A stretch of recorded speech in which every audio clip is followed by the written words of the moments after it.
അതെ, സോഷ്യൽ മീഡിയയിൽ trending ആയിക്കൊണ്ടിരിക്കുന്ന cheese chilli poppers ഉണ്ടാക്കിയാലോ?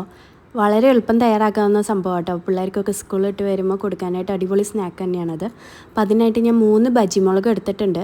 അത് ഇതുപോലെ നടുവൊക്കെ കീറിയിട്ട് അതിൻ്റെ ഉള്ളിലത്തെ മിളകിൻ്റെ കുരുവൊക്കെ നന്നായിട്ടൊന്ന് റിമൂവ് ചെയ്തിട്ട് വാഷ് ചെയ്ത് കൊണ്ടുവന്നിട്ടുണ്ട്. അപ്പോൾ ഇതുപോലെ ഇതാ നല്ല ക്ലീൻ ആക്കി എടുത്തുകൊണ്ട് വന്നിട്ടുണ്ട്.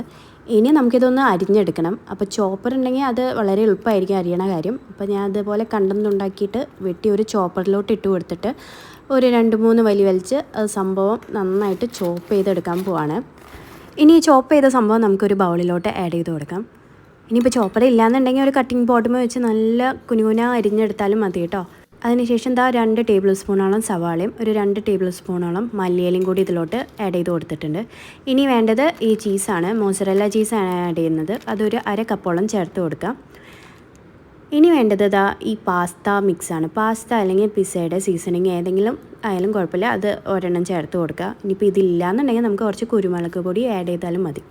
ഉപ്പ് നമ്മളിതിൽ ചേർക്കേണ്ട കാര്യമില്ല, കാരണം പാസ്ത സീസണിങ്ങിലും അതുപോലെ തന്നെ ചീസിലൊക്കെ ചെറിയൊരു ഉപ്പിൻ്റെ അംശം ഉണ്ടാവും.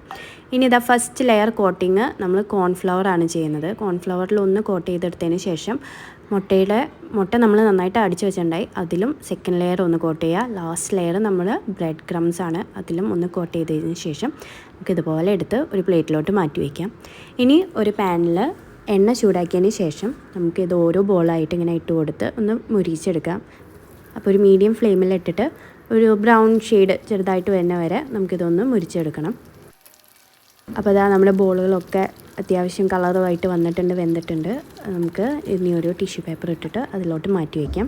അങ്ങനെ നമ്മുടെ എല്ലാ ചില്ലി പോപ്പേഴ്സും നന്നായിട്ട് ഫ്രൈ ചെയ്തിട്ട് ഒരു പ്ലേറ്റിലോട്ട് മാറ്റി സെർവ് ചെയ്യാൻ വെക്കാം. അപ്പോൾ ഇതിങ്ങനെ പൊട്ടിച്ച് നോക്കുമ്പോൾ നമ്മുടെ മോസറല്ല ചീസ് ആഡ് ചെയ്തുകൊണ്ട് ഇതുപോലെ നല്ല സ്റ്റിക്കി ആയിട്ട് വലിഞ്ഞു വരുന്ന കാണാം. പിള്ളേർക്ക് അപ്പോൾ ഒത്തിരി ഇഷ്ടമായിരിക്കും ഇത് കഴിക്കാനായിട്ട്. അപ്പോൾ ബജിമുളക് വാങ്ങുകയാണെങ്കിൽ ഈ ഒരു റെസിപ്പി എന്തായാലും ഒന്ന് ട്രൈ ചെയ്ത് നോക്കൂ കേട്ടോ.